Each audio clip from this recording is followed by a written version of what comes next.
problema no es que la carne esté dura o no, que para mi paladar tal vez lo esté. El problema es que no estoy sabiendo apreciar que hay mucha gente en el mundo que mataría por eso. Que nunca podrá comer este entrecot. Entonces, la gratitud es, yo creo que, un ejercicio necesario para saber valorar lo que se tiene. Y es impresionante la investigación que se ha hecho sobre la gratitud y el impacto en la salud. Si estás aquí, es porque eres un apasionado de los podcasts y de las enseñanzas del Dr. Mario Alonso Puig. Bienvenidos al canal. Hoy vamos a hacer algo muy especial. Voy a reaccionar y comentar el video de Mario Alonso Puig sobre el poder de la gratitud. Un tema que me parece profundamente inspirador y transformador. Como sabrán, Mario Alonso Puig es un experto en desarrollo personal y en este video nos ofrece una mirada increíblemente profunda sobre cómo la gratitud puede cambiar nuestra vida, tanto a nivel emocional como físico. Vamos a hablar de conceptos como mentalidad de abundancia, propósito y cómo todo esto se conecta con la gratitud. Sin más preámbulos, vamos a darle inicio a este podcast que nos dejará muchas reflexiones. Y hablemos de otro tema importante, la gratitud. ¿Qué rol juega la gratitud en el desarrollo y crecimiento personal y en la búsqueda de una vida plena y la felicidad, obviamente?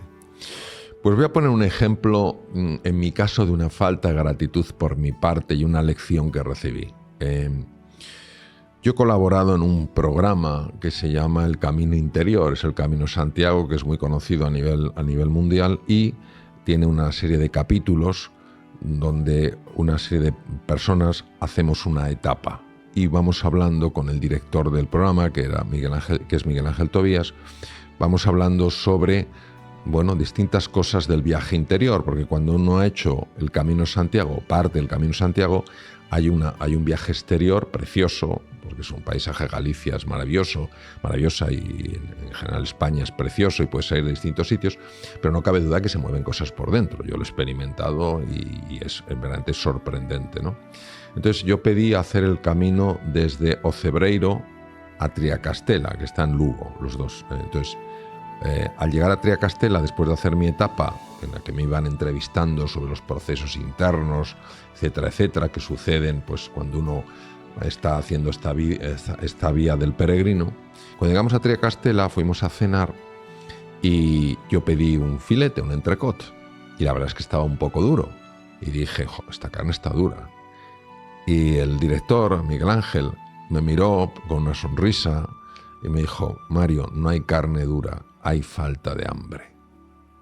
Wow. Y en ese momento yo me quedé pensando y dije, el problema no es que la carne esté dura o no, que para mi paladar tal vez lo esté. El problema es que no estoy sabiendo apreciar que hay mucha gente en el mundo que mataría por eso. Que nunca podrá comer este entrecot. Entonces, la gratitud es, yo creo que, un ejercicio necesario para saber valorar lo que se tiene.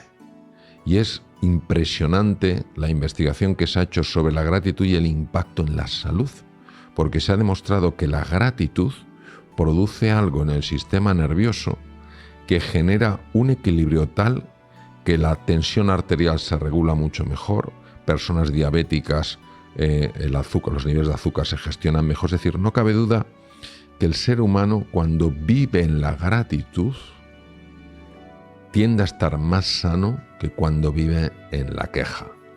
Y es una estrategia muy sencilla, muy útil, muy estudiada en hospitales de la talla, la Clínica Mayo en Rochester, Minnesota, donde tú antes de acostarte, o sea, antes de dormirte, recuerdas 3 o 4 cosas por las que te sientes agradecido y vas a ver cómo las encuentras. O sea, uno da por hecho que todo el mundo ve. No, hay mucha gente que es invidente, que todo el mundo oye, ¿no? Hay mucha gente que no puede oír la música ni puede oír la voz de sus hijos. Hay mucha gente que da por hecho, pues eso, que lo normal es tener un techo en el que cubrirse. Hay mucha gente que no. Entonces, cuando vamos empujando nuestra atención para darnos cuenta no de lo que nos falta, sino de lo mucho que tenemos, entonces pasan cosas. Entonces, acostarse con este gesto de gratitud, que lo llegas a notar como sensaciones, es decir, no es un ejercicio intelectual, es una experiencia sensorial. Y cuando te levantas por la mañana y dices, ¿de qué estoy agradecido? Pues yo voy a decir una cosa que es como muy sencilla. A lo mejor que te has levantado sin ningún dolor. Hay gente que se levanta todos los días con dolores. Tiene lo que se llama dolor crónico. Todos sabemos lo que es levantarte y tener dolor de cabeza, o que te duele un diente, o que te duele una rodilla. Y sabemos cómo te afecta. Hay gente que todos los días se levanta con dolor. Y aún así muchos de ellos, a pesar de eso, sonríen. Entonces, sencillamente para que nos demos cuenta de que la gratitud es una forma de ser y estar en la vida, que no solamente hace que estemos mucho mejor por dentro, desde el punto de vista afectivo, sino que además tiene un impacto clarísimo en la salud. Yo quiero dar un testimonio a partir de un video que vi donde hablabas del tema de la gratitud. Pues empecé a incorporar la práctica de hacer un ejercicio de gratitud a primera hora de la mañana y al final del día. Interesante como el mismo ejercicio produce resultados diferentes. En la mañana, cuando hago el ejercicio de gratitud, me lleno de energía y me lleno de empuje a afrontar todas las circunstancias del día. Cuando lo hago en la noche, me relaja y me da mucha sensación de paz. Claro. Entonces, el mismo ejercicio en momentos diferentes te genera un beneficio impresionante. La verdad que no quería dejar de mencionarlo porque es algo que ha cambiado mi vida y que te lo agradezco muchísimo. Me parece maravilloso. Uno de los aspectos más poderosos que Puig menciona en su charla es cómo esta simple práctica de la gratitud puede transformar nuestra vida. La gratitud no solo mejora nuestro estado de ánimo, sino que tiene un impacto real en nuestra salud física y mental. Al enfocarnos en lo positivo, cambiamos nuestra vibración y nuestra percepción del mundo. Cuando damos gracias por lo que tenemos se multiplica. La gratitud nos permite ver las oportunidades en medio de los desafíos. Nos ayuda a mantener una actitud de apertura hacia la vida y a vivir con más paz y satisfacción. Hablemos un poquito de la mentalidad de abundancia. Un mundo donde la escasez percibida es prácticamente la norma. ¿Qué tan importante es la mentalidad de abundancia y por qué tenemos que tratar de desarrollarla? La mentalidad de abundancia se desarrolla cuando tú entiendes que el universo es por naturaleza abundante. Yo quiero que nos imaginemos dos personas a las que les gusta el dulce y tienen una pequeña tarta, un pastel, y se están peleando a ver quién se come el pedazo más grande. Esto corresponde a una mentalidad de escasez, es decir, para que yo tenga, tú no tienes que tener. Esta es la base de la avaricia, no de la ambición, sino de la avaricia. Es decir, para que yo tenga más, tú tienes que tener menos. Esto llega a un punto en el que no hay suficiente para calmar la avaricia, ¿no? Entonces, ¿dónde está la mentalidad de abundancia? La mentalidad de abundancia es cuando uno mira alrededor y observa que hay una cocina, que hay todo tipo de ingredientes, que hay todo tipo de aparatos y todo tipo de recetas para hacer los mejores pasteles del mundo. Entonces, en ese momento dejan de rivalizar y empiezan a cooperar. La mentalidad de abundancia no puede estar sobre la mesa si no hay una disposición a cooperar. Toda conducta que rivaliza bloquea por completo la abundancia. Una cosa es competir, para ser mejor. Otra cosa es rivalizar, es decir, te voy a quitar todo lo que tengas para quedármelo yo. Y entonces la mentalidad de abundancia es sencillamente cómo funciona el universo. ¿Qué pasa? Que el universo no es generoso con una mentalidad mezquina. Y dirás, oye, pero yo conozco gente que hace daño y ha conseguido, imagínate, amasar un enorme capital. ¿Es feliz? Y probablemente, digamos, absolutamente no. Está absolutamente angustiado para que no se le quite algo. Yo recuerdo hace muchos años que leí en un libro de Dale Carnegie que se llamaba Cómo eliminar, algo así como Cómo eliminar las preocupaciones de la vida. Hace muchos años lo leí, que Rockefeller era un hombre tremendamente avaricioso. Entonces, en una ocasión, o sea, él tenía que acumular más y más dinero. En una ocasión tenía que cruzar un barco suyo con un determinado cargamento el lago Michigan. Entonces él se encargó de no asegurar el cargamento porque, según los reportes que recibía, el lago Michigan estaba en calma. El lago Michigan es como un mar, es inmenso. Pero en medio de la travesía se enteró de que había cambiado las condiciones del lago y ahora había unas olas tremendas. Y que posiblemente el barco se hundía porque las olas eran brutales. Entonces rápidamente se las arregló para asegurar el barco, aunque de una manera un poquito curiosa, ¿no? Sí. Dando por hecho que el barco se hundía y que perdía el cargamento. Bueno, llegó al otro puerto sin ningún tipo de problemas. Y entonces tuvo una crisis de ansiedad por haber pagado el seguro cuando tenía que haberlo pagado. El resultado es que, según comentaba Carnegie en este libro, Rockefeller empezó a tener ciertos problemas digestivos y llegó a desarrollar úlceras en el estómago. Se llaman úlceras de estrés. Es la úlcera de Cushing, que se llama, descrita por el gran neurocirujano norteamericano Harvey Cushing.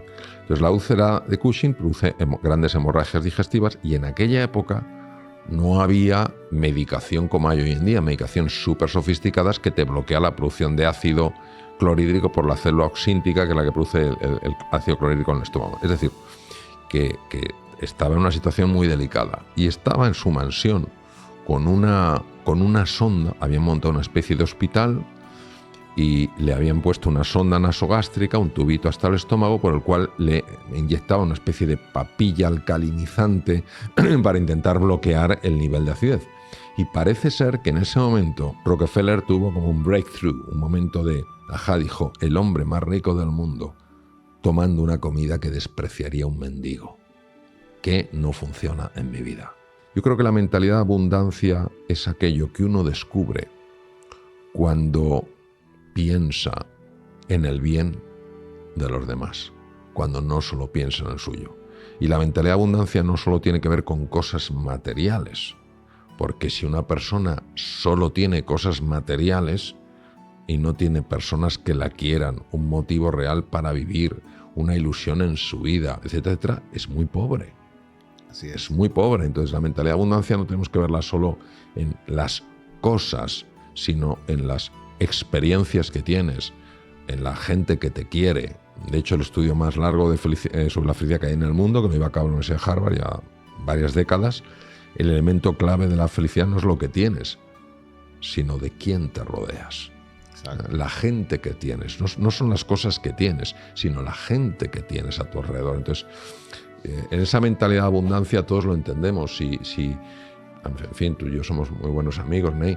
Quiero decir, si tú ves en mí un amigo como lo ves y yo veo en ti un amigo como lo veo, pues es más fácil que cooperemos juntos para el bien de todos. Si yo veo en ti un rival, si al final voy a perder, aunque solo sea en la tensión que me va a generar, ¿no? Entonces, la mentalidad de abundancia es a lo que somos llamados todos, pero para eso tenemos que buscar el encuentro con la otra persona y tener esta disposición a cooperar. Yo tengo una definición personal un poquito breve. Yo creo que una persona con mentalidad de abundancia es una persona que asocia su bienestar con el bienestar de los demás. Ve su bienestar como un resultado de generarle bienestar a los demás. Y puedes reemplazar bienestar por cualquier otro término, pero siempre piensa que lo que tú tienes y lo que tú recibes dinero es porque ayudas a otro a producir dinero. Y así sucesivamente. Salud también lo mismo. Yo creo que el principio de abundancia es el de dar, partiendo de la premisa de que todo lo que des lo vas a recibir multiplicado. Sí. No sé si tú estás de acuerdo. Sí, no, yo creo que es una forma mucho más escueta y directa el explicar lo que es el principio de la abundancia. Así lo creo, sí, lo comparto. Y hablemos un poquito del estrés. Yo creo que es algo que es inevitable en la vida, sobre todo en el mundo acelerado en el que vivimos. Sin embargo, deben haber formas, primero, de cómo gestionar este estrés, pero más que gestionarlo, evitar que nos impacte en nuestra salud y bienestar. ¿Puedes darnos algunos consejos alrededor de eso? Sí, claro que sí. Lo primero, tenemos que superar una gran confusión que hay incluso hoy en día con el tema del estrés, porque equiparamos estrés con enfermedad. Lo mismo que equiparamos ambición con avaricia. No es lo mismo. Lo mismo que equiparamos a veces competir con rivalizar. Son dos cosas distintas. La vida sin estrés sería físicamente imposible. Es decir, los mecanismos del estrés no están por un capricho de la naturaleza, sino por una necesidad para ayudarnos a estar bien. Por ejemplo, los mecanismos de estrés se ponen en marcha cuando una persona percibe un peligro a su integridad física. Si no existieran mecanismos de estrés, nosotros no hubiéramos sobrevivido los 2,5 millones de años que lleva la especie Homo sobre la Tierra, ¿no? Si nosotros en un momento determinado no tuviéramos estrés, no tendríamos la motivación para alcanzar determinadas metas y conseguir determinados objetivos. No tendríamos la capacidad para superar determinadas pruebas porque el estrés tiene que aflorar determinados recursos. Por tanto, el estrés en su conjunto no es malo, es una reacción del organismo que incluye la dimensión física, la dimensión mental, emocional, relacional, etc., ante una novedad. Por tanto, vamos a hacer una distinción entre lo que es la forma útil, positiva, beneficiosa del estrés y lo que es la forma negativa. ¿Qué es la forma negativa de estrés? De hecho, tiene un nombre distinto, se llama distrés. Lo mismo que la forma positiva se llama eustrés. Estas son dos palabras que inventó pues, el padre de todo el estrés, el profesor austríaco Hans Selye. Entonces, el eustrés está muy bien quedándose donde está. Porque en ese momento en España decimos nos ponemos las pilas, nos ponemos más atentos, tenemos más energía, hay una mayor liberación de adrenalina. Esto es muy típico, por ejemplo, en cirugía. En cirugía, siempre que haces una intervención, sobre todo si son intervenciones complicadas o intervenciones de urgencia, tienes un punto de eustrés. Y ese punto de eustrés te ayuda a estar mucho más enfocado, no estar distraído, eres mucho más rápido, tienes más agilidad, no te cansas. Yo he hecho operaciones de 9 horas seguidas, una única operación y no te crees el nivel de aguante físico que puedes tener prácticamente sin moverte, porque el cirujano opera de pie, no se sienta como un oftalmólogo, como un neurocirujano, ¿no? Entonces, ¿qué es el distrés? El distrés es la forma crónica de estrés, es decir, no hay recuperación. Es decir, un cirujano, después de hacer una operación larga, tiene que descansar, tiene que recuperarse. Un ejecutivo, después de llevar a cabo un proceso complicado, una reunión difícil, en fin, todas estas cosas, tiene que descansar. Una persona que está estudiando en la universidad o en el colegio, después de un tiempo de intenso, tiene que descansar. Un padre, una madre que están dedicándose a sus hijos y les requiere muchísima dedicación, por el momento que tienen que descansar. ¿Qué es el distrés? El distrés es cuando tú quitas esos periodos de recuperación. Hoy sabemos que el gran problema en nuestra sociedad es que no hay procesos de recuperación. Estamos constantemente experimentando picos de estrés. Y esta forma de estrés es diferente hasta desde el punto de vista bioquímico, porque si bien hay cierto nivel de adrenalina, empieza a hacerse como dominante una hormona diferente que es el cortisol. Y el cortisol, liberado de esta manera, de forma constante y con cifras que pueden ser 20% superior a lo normal, es muy dañina al organismo. Entonces, esto es lo primero que tenemos que reconocer, que hay dos formas. Y que nos hemos acostumbrado a considerar que el estrés es siempre malo cuando es el distrés. Por tanto, ¿qué es lo primero que yo recomendaría a una persona? Lo primero que le diría es lo siguiente. Por más glamuroso que parezca que sea o que es el estar estresado, no es que no tengo tiempo para nada, esto es una ficción, esto es una falacia, esto es una mentira.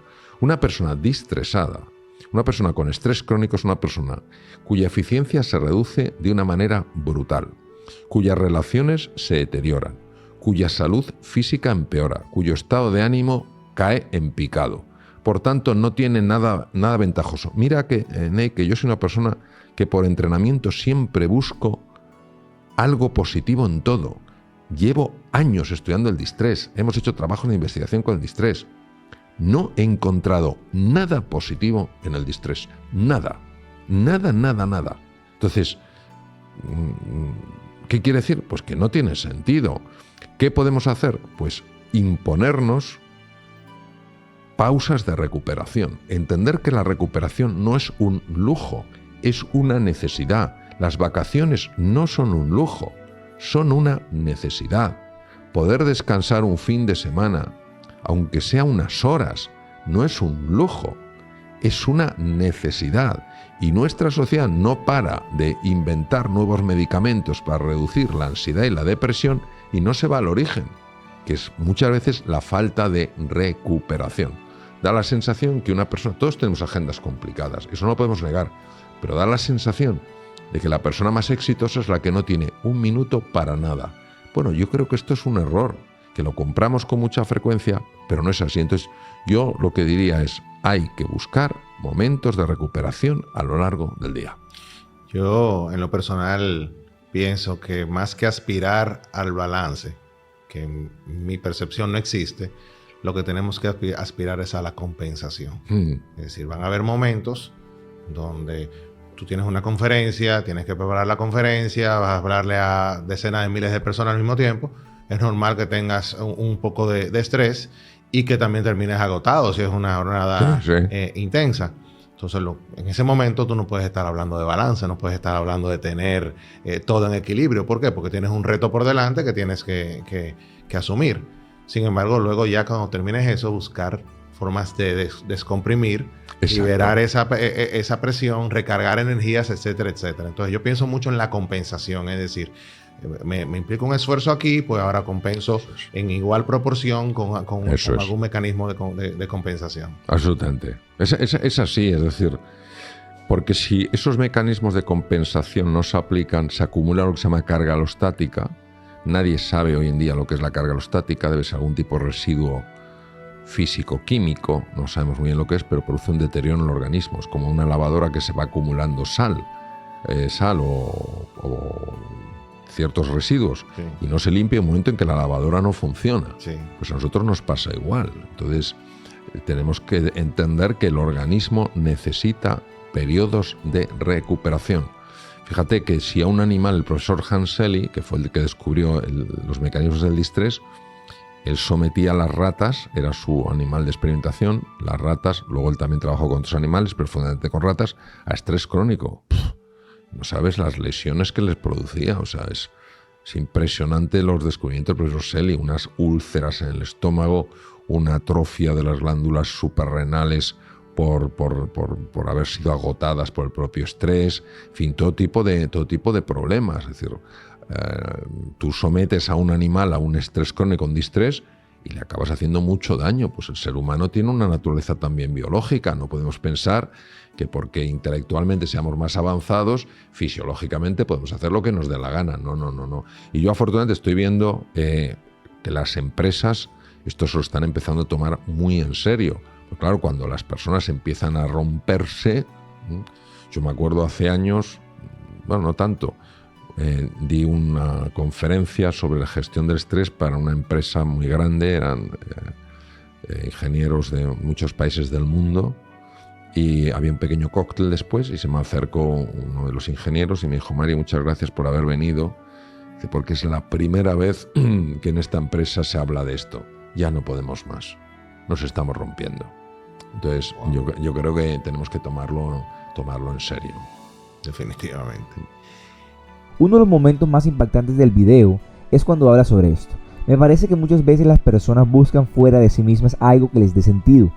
Por lo que Mario nos invita a hacer es mirar hacia adentro. El propósito no es un destino lejano, sino algo que se construye en cada acción diaria.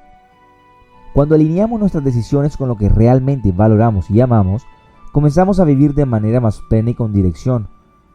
El propósito es un faro que nos guía, pero también es flexible. Evoluciona con nosotros, y por eso es tan importante estar dispuesto a escucharnos y a ajustar el rumbo según lo que nuestra vida nos vaya pidiendo. El propósito. Hablemos del propósito. Quisiera recibir algunas sugerencias tuyas sobre, primero, cómo encontrar el propósito o nuestro propósito y cómo cultivarlo y desarrollarlo. ¿Tienes algunas ideas que puedas compartirnos en ese sentido? Sí, para mí el propósito no responde a la pregunta ¿por qué?, sino a la pregunta ¿para qué? Entonces, yo escribo un libro que se llama El Guardián de la Verdad y la Tercera Puerta del Tiempo, y en la portada, que es una portada como de viajes, pone una frase: ¿para qué has venido a este mundo? O sea, el propósito, descubrir tu propósito es descubrir para qué has nacido. No has nacido por casualidad. Nadie ha nacido por casualidad. quien se crea que esto que estamos viviendo es fruto del azar, yo le invitaría a que mirara con mayor profundidad. Ninguno hemos nacido por casualidad. Todos hemos nacido para cumplir un plan que mejora este mundo. Voy a poner un ejemplo. Hace unos días estaba en una isla maravillosa que yo quiero muchísimo, que es en Mallorca. Fui a Palma a dar 2 conferencias. Y iba con mi mujer del hotel al aeropuerto y el taxista era encantador. Y en ese momento llamó una señora y le dijo, ahora no puedo hablar, cariño. Y luego te llaman 20 minutos. Pero súper cariñoso. Pero claro, la llamó cariño y dije, ¿cómo va a ser su mujer? Si tiene una voz, es una mujer con mucha edad. Y entonces nos contó, es una vecina que tiene 90 años, que había perdido a su marido y había perdido a su hijo, su único hijo, y que en plena pandemia, que no se podía apenas salir, fue a él, el taxista, para pedirle que le llevara a un supermercado para claro, conseguir algunos productos. Entonces este hombre, cuando hablaba de ella, hablaba con un cariño, hablaba con una ilusión. Entonces, este hombre conduce un taxi, pero ha encontrado su propósito. ¿Para qué está? Pues para ayudar a otras personas a superar sus momentos más difíciles, para que otras personas no se sientan solas. Mira, yo encontré mi propósito siendo joven cuando en un anuncio en un telediario vi un cataclismo y escuché los médicos hacen lo que pueden para salvar la vida de los supervivientes, ¿no? Aunque estaban muy heridos. Encontré mi para qué, para reducir el sufrimiento humano. En esta segunda etapa de mi vida, que dejé ya la cirugía hace 22 o 23 años, ¿para qué? Para ayudar a las personas a descubrir quiénes son en realidad y para vivir de acuerdo a quiénes son y no a quienes creen que son. Entonces, el propósito siempre lo encuentras en relación con los demás. Y es una revelación, o sea, el propósito es algo que te es revelado, no es algo, en mi experiencia, que intelectualmente empieces a decir, tienes que hacer el trabajo, o sea, tú tienes que preparar el terreno, pero el descubrimiento de tu propósito, en mi experiencia, es algo que te es dado, de repente lo ves, y es muy difícil que encuentres tu propósito si no está incluido en lo que haces un sentido de contribución. Porque la palabra que más se acerca a propósito para mí es contribución. Siempre que tú estés haciendo una contribución, aunque sea una sonrisa mientras estás atendiendo a una persona en tu comercio, o haciendo un programa que pueda ayudar a las personas, o aquí en esta entrevista, pues que algún mensaje pueda serle de ayuda a los que nos escuchen y nos vean. Eso ya estás siguiendo tu propósito, porque eso es lo que realmente le da incentivo a la vida.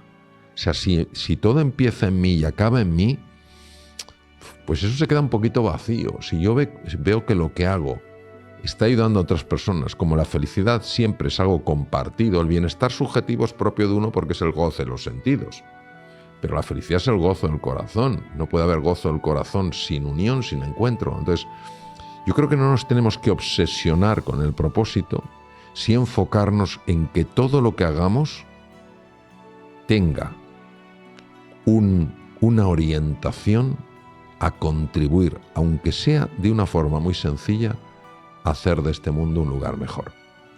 Has mencionado en tu explicación 2 palabras que me han llamado la atención: encontrar y revelar. Lo cual me hace, o de cierta forma corrobora mi teoría de que muchas veces tenemos ese propósito, simplemente no lo hemos definido, articulado y potenciado en su justa dimensión. O a veces subestimamos nuestras labores en nuestras acciones y no nos damos cuenta del gran impacto que tienen y cómo nosotros estamos cumpliendo un propósito que probablemente no hemos tangibilizado ni escrito, pero está ahí. De hecho, me viene a la memoria una situación que me contaron de un niño con un síndrome de Down, cuya habilidad extraordinaria, porque no puedo calificarla más que como extraordinaria, era que si veía 2 personas enfrentadas, las que fueran, se acercaba a una, le agarraba de una mano, se acercaba a la otra, la agarraba de la otra mano y desaparecía en ese momento el conflicto. O sea, Wow. quien no considere que esto es algo extraordinario, se tendría que preguntar por qué se escriben tantos libros, hay tantos cursos, hay tantas cosas sobre cómo manejar los conflictos. Pues aquí tenemos un joven con un síndrome de Down que no es que lo sepa, es que lo sabe hacer. Entonces, que nadie me diga que este joven no está viviendo su propósito. Así es. Entonces, yo creo que tenemos que ver el propósito como algo profundamente inspirador y profundamente cercano. Porque esto es como cuando a uno le ponen la figura, voy a poner un ejemplo un poco de lo que me viene a la cabeza, la figura de un santo. Si a ti te ponen un santo a 4 metros de altura, dices, la vida podrá ser así.